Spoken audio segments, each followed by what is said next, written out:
This is my statement or article called Why I Am Not a Christian.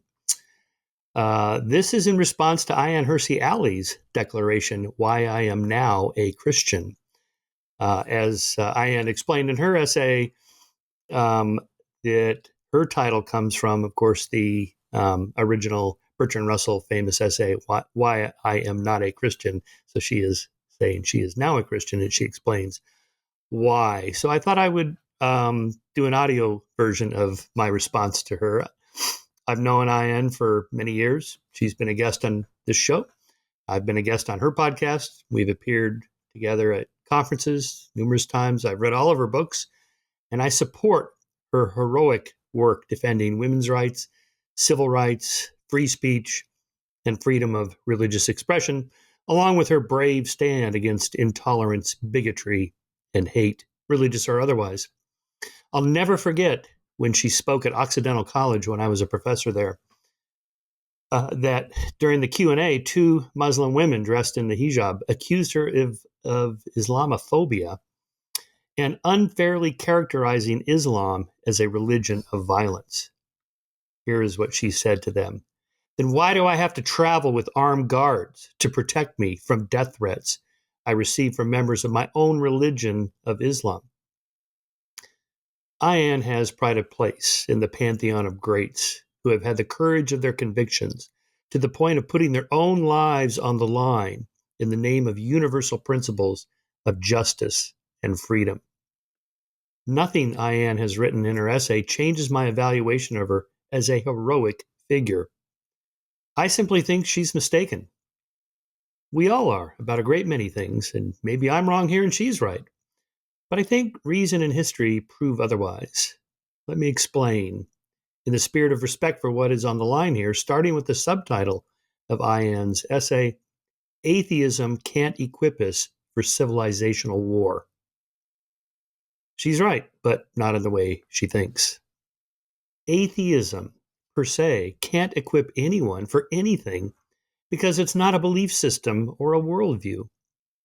Atheism just designates a lack of belief in God. Full stop.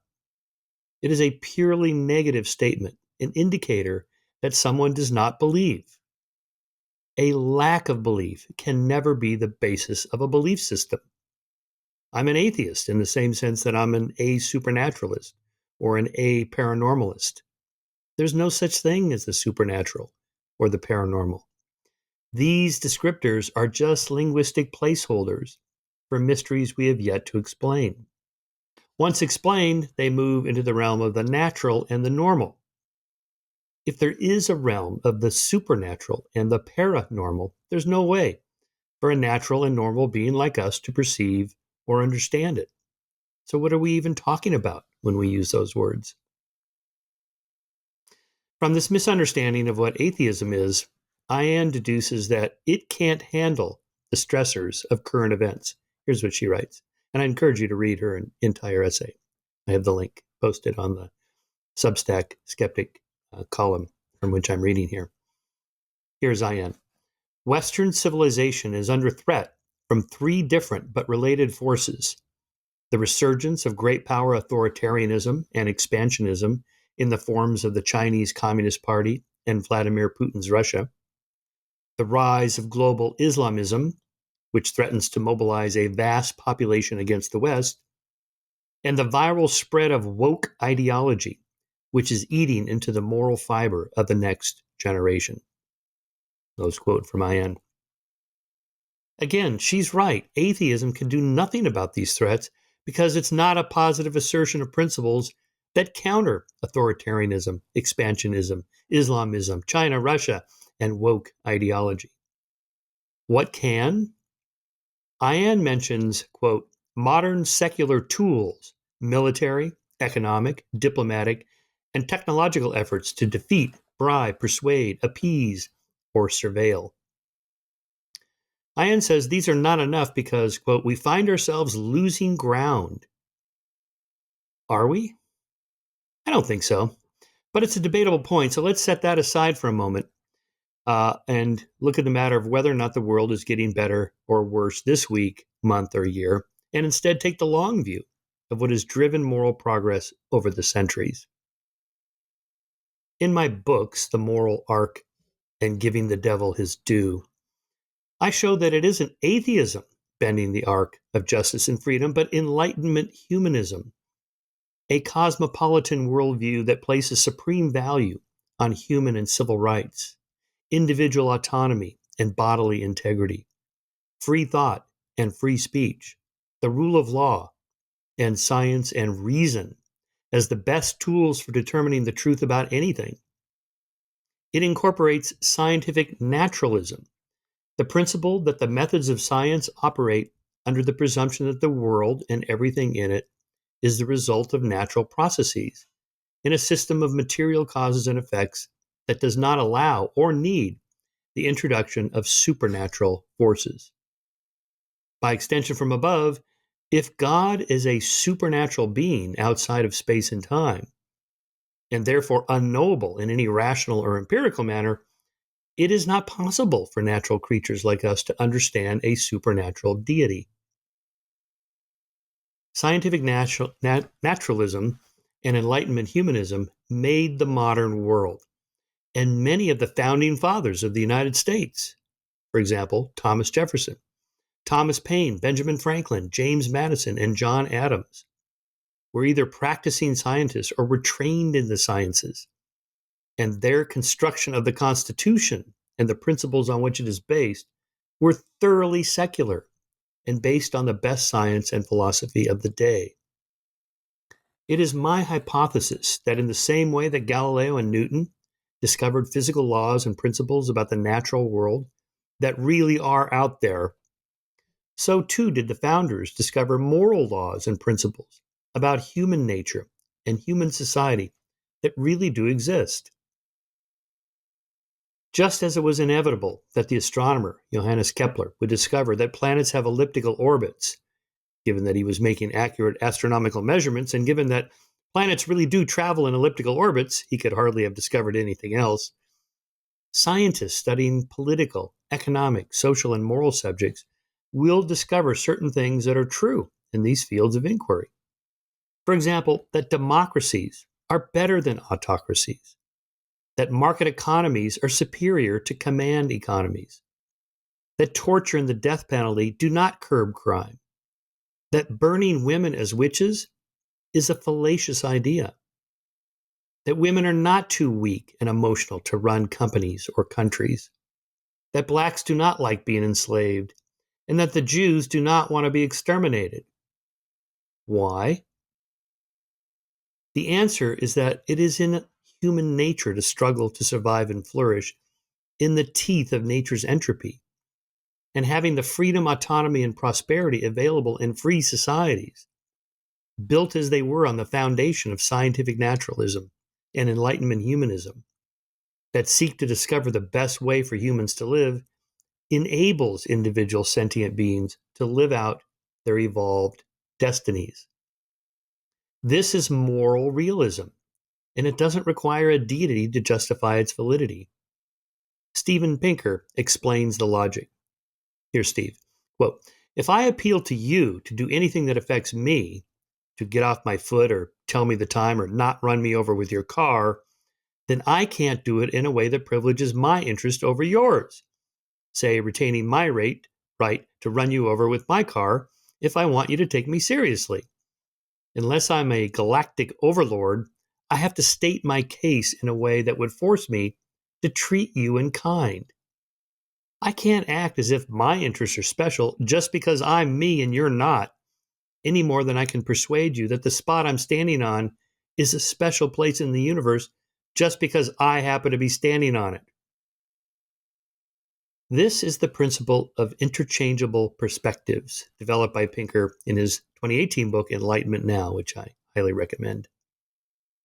And this is the core of the oldest moral principle, discovered many times around the world throughout history, the Golden Rule. Pinker notes that it also forms the basis of Spinoza's viewpoint of eternity, the social contract of Hobbes, Rousseau, and Locke, Kant's categorical imperative, and Rawls's veil of ignorance.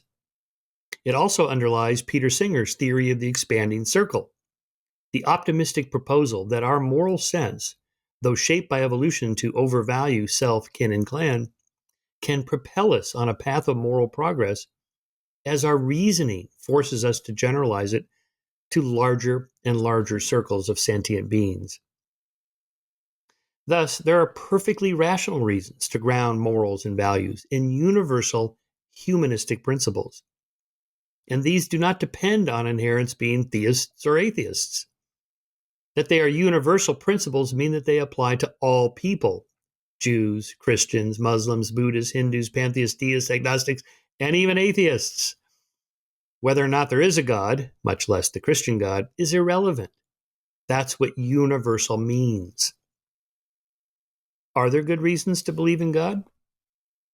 Theists certainly think that there are, but atheists are just as certain that there are not. Who's right?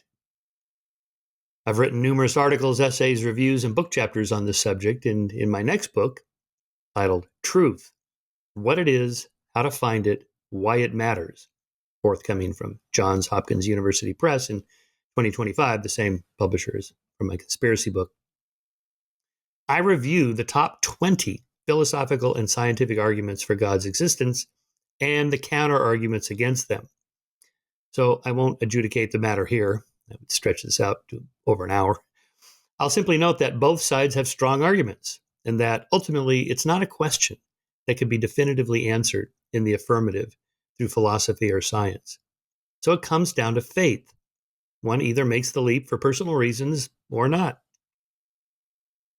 As for Christianity, since Ayaan has declared a fealty to that particular faith over all others, I will concede her point that on the three threats facing the West that concern her and me: 1, the authoritarianism, expansionism of Islamism; 2, China and Russia; and 3, woke ideology, Christian conservatives have a clearer vision than atheists or even theists, leftists, have about the threat that Islamism, China and Russia, and woke ideology pose to the West, including and especially the LGBT community that would not fare well under such regimes. But this is political pragmatism, pure and simple. Say what you want about Christian conservatives, at least they know what a woman is. I'm sympathetic to the sentiment, but is it a basis for a worldview? I think not. We should believe things because they're true, not just because they are politically pragmatic. Consider what's on demand in Christianity: that Jesus was the Messiah, was crucified, and was resurrected from the dead. As the Apostle Paul said in 1 Corinthians 15:13 through 19, if there is no resurrection of the dead, then Christ has not risen. And if Christ is not risen, your faith is futile. You are still in your sins. Is that true? My first question is this: why don't Jews accept the resurrection as real, either in Jesus' time or in ours? Jews believe in the same God as Christians. They accept the same holy book as Christians do, at least the Hebrew Bible, the Old Testament. They even believe in the Messiah. They just don't think the carpenter from Galilee was him. Jewish rabbis, scholars, philosophers, and historians all know the arguments for the resurrection, as well as Christian apologists and theologians, and still they reject them. I find that very telling. Parenthetically, I'll often hear something like, well, if you only understood the arguments and evidence for the resurrection, you'd be a Christian. You're telling me these learned rabbis, Jewish scholars, and philosophers and historians don't understand the arguments? Come on. What would it take for a rational person to accept the resurrection? Well, let's put some numbers on it. Demographers estimate that throughout all of human history, approximately 100 billion people have lived before the 8 billion people alive today. Not one has died and returned from the dead, unless you're a Christian, in which case you believe that one did, Jesus of Nazareth. So the claim that one person out of those 100 billion who died came back from the dead would be extraordinary indeed. 100 billion to 1, to be exact. Is the evidence extraordinary for the resurrection? No, it's not even ordinary. According to the University of Wisconsin-Madison philosopher Larry Shapiro in his 2016 book, The Miracle Myth, evidence for the resurrection is nowhere near as complete or convincing as the evidence on which historians rely to justify belief in other historical events, such as the destruction of Pompeii. Because miracles are far less probable than ordinary historical occurrences, like volcanic eruptions, the evidence necessary to justify beliefs about them must be many times better than that which would justify our beliefs in run-of-the-mill historical events. But, says Shapiro, it isn't. In fact, it's not even as good as ordinary historical events. What about the eyewitnesses? Maybe Shapiro suggests they were superstitious or credulous and they saw what they wanted to see. Maybe they reported only feeling Jesus in spirit, and over the decades their testimony was altered to suggest that they saw Jesus in the flesh. Maybe accounts of the resurrection never appeared in the original Gospels and were added in later centuries. Any of these explanations for the Gospel descriptions of Jesus' resurrection are far more likely than the possibility that Jesus actually returned to life after being dead for 3 days. The principle of proportionality, or extraordinary claims require extraordinary evidence, sometimes that's called the Sagan standard or the Eacrey principle, also means we should prefer the more probable explanation over the less, which these alternatives surely are. Therefore, I'm not a Christian because there's not enough evidence to believe that the core doctrines about Jesus' resurrection are true. And I don't want to believe things that have to be believed in to be true.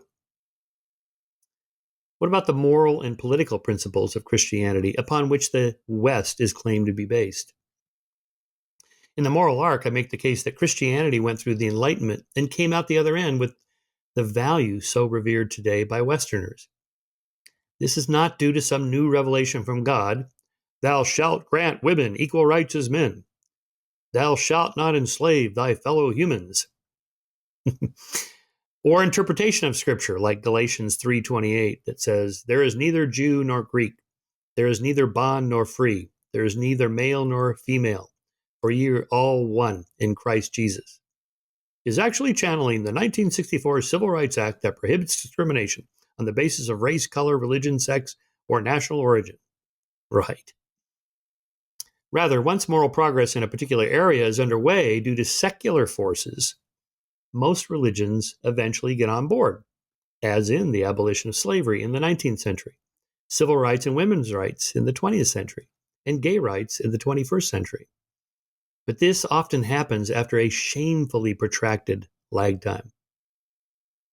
The world's religions are tribal and xenophobic by nature, serving to regulate moral rules within the community, but not seeking to embrace humanity outside their circle, unless they've inculcated the secular values of the Enlightenment, which most Christians have.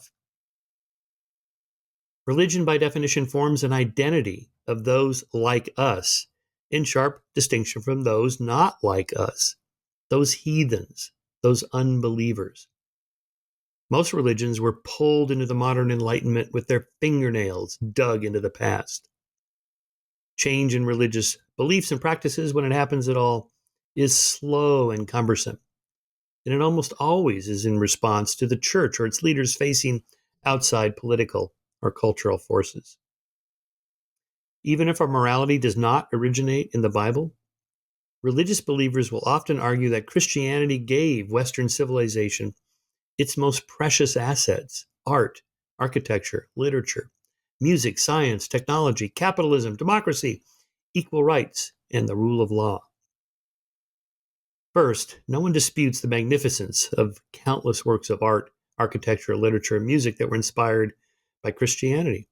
The great cathedrals that make the spirit soar, the requiems that capture the heartache of loss, the psalms of joy that unite listeners, the paintings that dazzle with light and human emotion.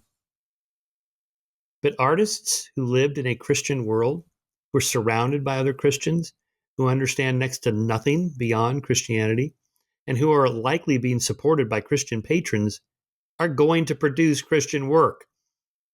Christianity was the dominant religion at a moment in history when Europe was going through a renaissance and an explosion of discoveries of new lands and new political and economic systems. No wonder it ended up being the great patron. The fact that artists living in Christendom were inspired by the life and death of Jesus by crucifixion, and not, say, by the life and death of the Buddha by mushrooms, is not a surprise. Christianity was the only game in town. As for Christianity forming the basis of democracy and capitalism, we can run the historical counterfactual and make a prediction. If this hypothesis is true, then societies in which Christianity is or was the dominant religion should show Western-like forms of democracy and capitalism. They don't. The Byzantine Empire, for example, was predominantly Eastern Orthodox Christian from the early AD 300s and for 7 centuries produced nothing remotely like democracy and capitalism as practiced in modern America. Even early America wasn't like what it is today.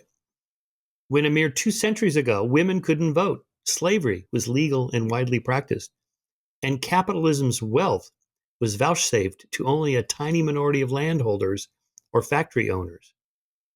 Throughout the late Middle Ages and well into the early modern period, all the nation-states, city-states, and various political conglomerates of Western and Central Europe were not only Christian, but Western Christian. And yet, as late as the 19th century, the only quasi-democratic republics in Europe were England, Holland, and Switzerland. In Christian Europe, both England and Spain profited handsomely from their overseas colonial empires, made more profitable yet by the decimation of the native populations and the looting of their troves of precious metals, gems, and other natural resources, actions that by today's standards are condemned. Finally, social scientist Gregory S. Paul conducted a correlational study of the societal health of 17 first world prosperous democracies. These include Australia, Austria, Canada, Denmark, England, France, Germany, Holland, Ireland, Italy, Japan, New Zealand, Norway, Spain, Sweden, Switzerland, and the United States. And their religiosity, that is, to what extent the citizens in these countries believe in God, are biblical literalists, attend religious services at least several times a month, pray at least several times a week, believe in an afterlife, and believe in heaven and hell, ranking them on a 1 to 10 scale. So this gives us a correlational model. The results were striking and disturbing. By far and away, without even a close second, the United States is not only the most religious of the 17 nations, but also the most dysfunctional, scoring worst on a wide range of 25 different indicators of social health and well-being. Again, on a 1 to 9 scale from dysfunction to healthy, including homicides, suicides, life expectancy, STDs, abortions, teen births, fertility, marriage, divorce, alcohol consumption, life satisfaction, corruption indices, adjusted per capita income, income inequality, poverty, employment levels, incarceration, and others. Okay, I'm not blaming religion for any of these. Correlation is not causation, and each of these measures has multiple causes, having nothing to do with religion or the lack thereof. But my point is that if religion is such a powerful force for social health, as Christian commentators claim, then why is America, the most religious nation in the Western world, also the unhealthiest on all of these social measures? If religion makes people more moral, then why is America seemingly so immoral in its lack of concern for its poorest, most troubled citizens, notably its children? While it would be too much to say that religion poisons everything, as Christopher Hitchens famously concluded in his book, God is Not Great, it's problematic enough to conclude that it's not needed to create a healthy society. Atheism isn't the alternative to the Judeo-Christian worldview. Enlightenment humanism is. We can ground moral values and social values not just in philosophical principles such as Aristotle's virtue ethics, Kant's categorical imperative, Mill's utilitarianism, or Rawls's fairness ethics, but in science as well. From the scientific revolution through the Enlightenment, reason and science slowly but systematically replaced superstition, dogmatism, and religious authority. As the German philosopher Immanuel Kant proclaimed, sapere aude, dare to know. Have the courage to use your own understanding. As he explained, enlightenment is man's emergence from his self-imposed immaturity. The age of reason, then, was the age when humanity was born again, not from original sin, but from original ignorance and dependence on authority and superstition. Never again need we be the intellectual slaves of those who would bind our minds with the chains of dogma and authority. In its stead, we use reason and science as the arbiters of truth and knowledge. As I said in my 2012 Reason Rally speech before a crowd of over 20,000 humanists and science enthusiasts on the Mall in Washington, D.C., instead of divining truth through the authority of an ancient holy book or philosophical treatise, people began to explore the book of nature for themselves. Instead of looking at illustrations in illuminated botanical books, scholars went out into nature to see what was actually growing out of the ground. Instead of relying on the woodcuts of dissected cadavers in old medical texts, physicians opened bodies themselves to see with their own eyes what was there. Instead of human sacrifices to assuage the angry weather gods, naturalists made measurements of temperature, barometric pressure, and winds to create the meteorological sciences. Instead of enslaving people because they were a lesser species, we expanded our knowledge to include all humans as members of the species through the evolutionary sciences. Instead of treating women as inferiors because a holy book says it's a man's right to do so, we discovered natural rights that dictate that all people should be treated equally through the moral sciences. Instead of the supernatural belief in the divine right of kings, people employed a natural belief in the legal right of democracy, and this gave us political progress. Instead of a tiny handful of elites holding most of the political power by keeping their citizens illiterate and unenlightened, through science, literacy, and education, people could see for themselves the power and corruption that held them down and began to throw off their chains of bondage and demand their natural rights. The Constitution of Nations ought to be grounded in the Constitution of humanity, which science and reason are best equipped to understand. That is the heart and core of scientific naturalism and Enlightenment humanism. Well, anyway, that ends my response and statement about why I am not a Christian in response to Ayaan Hirsi Ali's beautiful essay, Why She Is Now a Christian. And she read it and emailed me a very kind letter and said she appreciated everything I said, wanted to think about it, and so forth.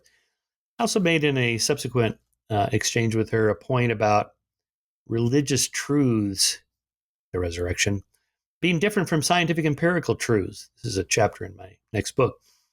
I mean, there's a lot of truths we get from myths, literature, religion that are really different than an empirical, testable, scientific kind of truth. So, if you want to believe something from a novel about human nature and human society, that's true in its implications, but the story itself is not true. That missed the point of the novel if you're wondering if it's actually true. That's okay. That's fine. The problem, as I see it, is that too many religious believers today insist that it's actually true.